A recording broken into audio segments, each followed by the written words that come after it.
do you consider yourself and Victor Wembanyama a rivalry in the league? Oh, Wemby! This is starting to get really spicy underneath. Little bully ball. You're asking the wrong person. Fires. Too easy. Some people are built for these moments, some aren't. Don't take that and run with it in the wrong way, media. We won't. We'll just look at the games, right? Because the Thunder, they've been the best team in the league this season, but they've yet to get a win against the San Antonio Spurs. How about that? Oklahoma City, 26-2 against the rest of the league, but winless somehow against San Antonio. So Victor Wembanyama, he was asked about whether or not he considers this to be a rivalry between him and Chet Holmgren. Here's what he said. Saying it is a rivalry would be like would be a weird thing because it's not something. It's something that builds naturally, but it's I didn't say that it's impossible that it can be in the future. I mean, I hope it will be soon. I guess the signs are arena is packed, energy is different, physicality from the first to the 40th minute is up there. It's hard to describe, but it's like when PSG plays Marseille in France, you know. This is a real rivalry. But it's as I said, it's something that's built on years and years. You know, it's not something you can just make up like this. I agree with him. A rivalry is something that's built over years and years, but can't this maybe be the start of it? Because Wemby's saying, Perk, at least from a basketball standpoint, there's no comparison. And we know that Wemby is someone who defers to winning. That is his North Star all the time. And last night, they got the win in part because Wemby was a menace. Can you walk us through his defensive impact?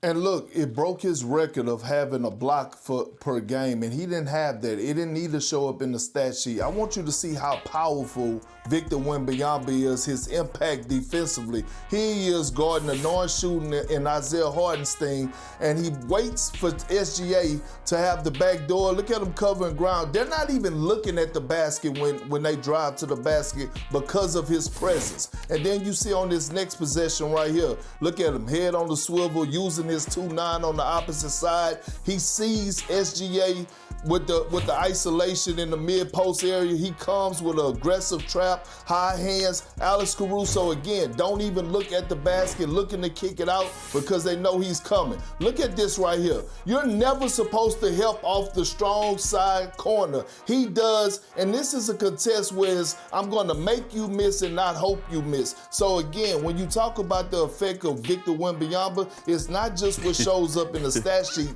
it's his presence. Wow. Off the court, the Spurs are giving up 61% field goal shooting. When he's on the floor, that drops to 44%. That's what I'm looking at right there. And you feel that impact. Yeah, Perk, you feel it instantly. That was such a perfect breakdown. That's the play that we were talking about earlier. The moment that Shea looks up, sees Victor, and what would you rather have if you're the San Antonio Spurs? That shot that Shea lives with, or kicking it back over to Isaiah Hartenstein?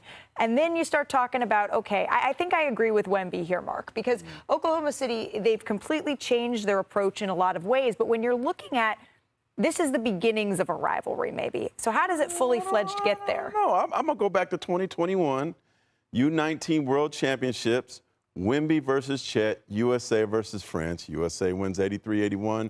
Wemby finds out with 22 points, 8 rebounds, 8 blocks. Chet has 10 points and gets MVP. You don't think that bothered Wemby? Chet got the championship and he got MVP? Yeah, well, he got the championship last year, That's where it started. But look, I'm just going to say it. Like, Wemby's the best player on his team, and Chet isn't. Like, Chet is a great player, but he's a complimentary player, and he's not even as good as he's going to be. So I know they play the same position. They're both 7 feet tall plus, and they shoot the ball very well from 3. But Wemby's the guy here in San Antonio. Chet is playing with the guy in Shea Gilgeous-Alexander. Rivalries have history. Yes. And that's what you're laying out, Mark, is the deep history that goes beyond the NBA with these two players. And by the way, when we talk about this isn't a bad thing, right? It's the rivalries that we have currently in the league, they're very literally getting old. And so to have a new, young rivalry here is something that I think we're all looking forward to. Merry Christmas, everyone. Enjoy. Be able to have games on Christmas, a day where you're able to share. And now he just blows right by. You're not going to handle that. And Tracy McGrady and LeBron James have been nothing short of spectacular. Wade to LeBron, off the window. I've never seen that. Irving takes Curry, finds the cutting James, who flushes it hard. And LeBron James has just passed Kobe Bryant as the all-time leading Christmas Day scorer.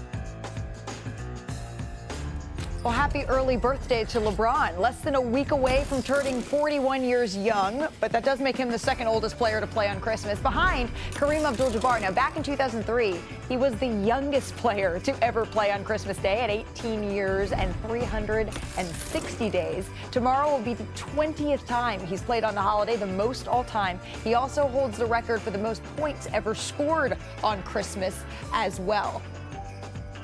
Before we get to tomorrow's game, though, let's look back at last night's action. Dave McMenamin was at that one as we head to Phoenix now. Dillon Brooks and LeBron James, you always got to look in. I think, Dave, Dillon does this before every game, but with LeBron, maybe it takes on something extra? Yeah, I mean, obviously he's locked in trying to start the mental games before the ball's even tipped. So LeBron, well, on that one, LeBron gets that. Gets to his step-back fadeaway, uses the glass, and gets to go. Early on, it was a game. Dillon Brooks here going to work on LeBron James. He gets that one to go, gets past LeBron, finishes the layup. Let's go ahead to the second quarter here. Devin Booker this time, driving, kicks to Brooks. You know he can make that three. Yeah, I mean, he had it going defensively, offensively, and it was another big night for him. Now, here's some of the antics, right? The Lakers like to call these antics. Tries to give LeBron a high five after the free throw. LeBron didn't really appreciate that. Well, we were wondering if we'd see any Lance Stevenson at the free throw line. We didn't, but we did see that. And then Brooks cuts back door, finishes the tough up and under there. He finished with a game-high 25 points. The Suns get the win. Here's J.J. Redick after the game. Comes down to like just making the choice. You know, it's making the choice. There's shortcuts you can take, or you can do the hard thing and you can make the second effort, or you can sprint back, or you can't. It's just a choice, and there's a million choices in a game, and you're very likely not going to make every choice correctly.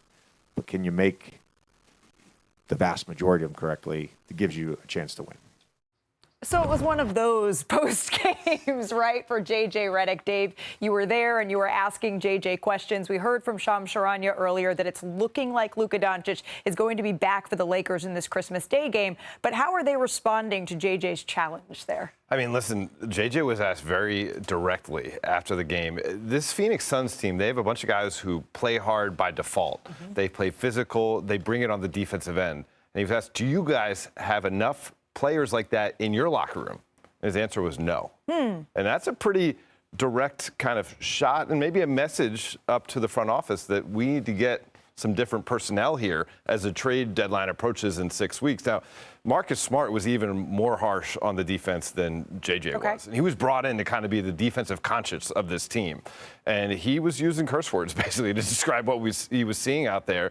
And he said it comes down to our want and our desire. That needs to be on us. That's not the coaching staff's fault. That's on us. And unless they start bringing that kind of competitive nature, you're going to see probably more efforts like this, because the thing about Phoenix, thing about OKC, thing about San Antonio, they have a bunch of young guards that can penetrate at the perimeter. The Lakers don't have anybody to stop that type of personnel. Right, and maybe this is a good time to levy that sort of challenge, because another team, I'm not sure youth is up and down the roster, but the Houston Rockets, they have that tough defensive-minded team, and we're going to see that in their Christmas Day matchup. Dave, thank you so very much.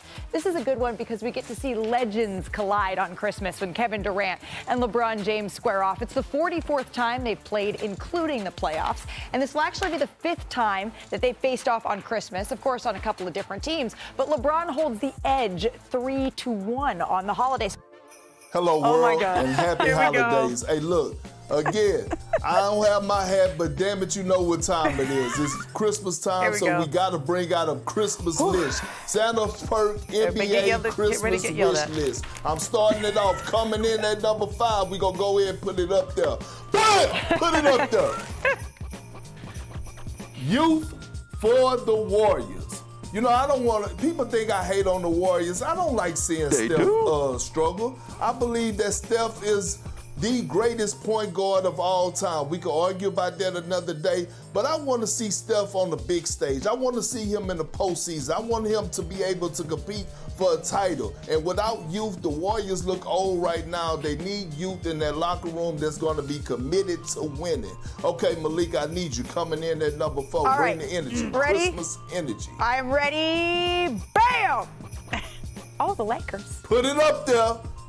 Yeah, a speed ladder for the Lakers because they need to work on their athleticism. They are horrible defensively. And when you talk about having Luka Doncic, the end of LeBron James, like NBA playing career, he wants to win a championship. Well, you're not going to win a championship not playing defense. They got to get more athletic at the wing. They got to get on their stuff. J.J. Redick called them out for not working hard and competing at the highest level. Damn it, if they trying to go places, they got to get better defensively. Monica, I need you at number 3. Where you at? All right. Jingle bells. Give me some bam. Hey, a heart for the Cavaliers because they are soft. They need some type of toughness, some type of heart to get them going. Damn it, I don't want to see them struggling. I want to see Donovan Mitchell succeed, but I want to see him succeed when he's getting held accountable. I want Kenny Atkinson to be more tough on those guys. I want him to come in and impose his will so that those guys can go out there and compete at the highest level. We need more from the Cleveland Cavaliers. What they have done this far is unacceptable. Ramona, where you at? All right, I got need a you wand. at number 2. I got a wand. Bam! Give me some energy. Put it up there. A trade for Giannis. Oh. A trade for Giannis. Hey, look, Milwaukee is not going anywhere, right? They just don't have the pieces around him to be able to compete for an NBA championship. I want Giannis somewhere else. I don't care where else, long as it's for competing for a title. I don't think Milwaukee is the place. I just rather them end the relationship and kill all the drama. Mark, since you was Santa Spears, go ahead and bring the necessary Christmas energy that you need to bring right here. Boom! Scary Santa. I like it. Hey, look, all I want is health in the NBA. If we get health, we're gonna have one of the greatest playoffs that we've ever seen. We talk about Luka, Wemby, he's beefing with OKC. Jason Tatum, is he coming back? If he does, then how does that change the Eastern Conference? Again, it's Christmas time. I'm feeling generous, but I also want something for myself. It's Santa's Perk NBA Christmas wish list. That was tremendous. Sweat. I cannot tell. Yeah, we're going to get Perk a towel. Dumbledore, Santa Spears, Yeah, right? thank you very much.